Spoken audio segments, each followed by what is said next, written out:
one simple Quranic rule that we can live by to prevent so many problems that occur in society and in our relationships is the ayah that is the longest ayah in the Quran, wherein Allah subhanahu wa ta'ala, He tells us, يَا أَيُّهَا الَّذِينَ آمَنُوا إِذَا تَدَايَنْتُمْ بِدَيْنٍ إِلَىٰ أَجَلٍ مُسَمًّى فَاكْتُبُوهُ.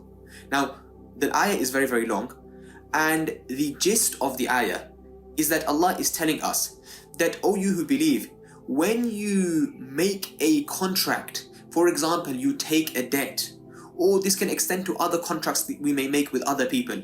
For example, we make a business partnership contract with somebody else. Or for example, we purchase something from somebody.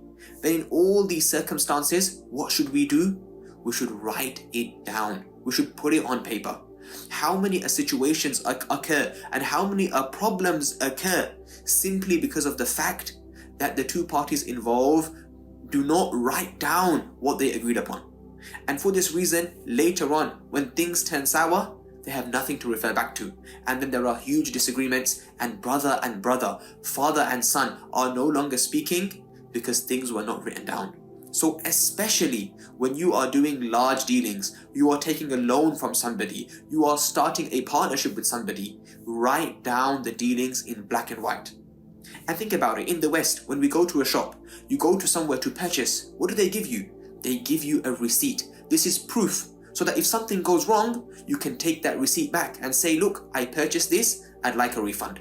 So the West does this, and yet we as Muslims have abandoned this. So let's implement this, and this is a simple thing we can do to return back to Quranic regulations for a healthy society.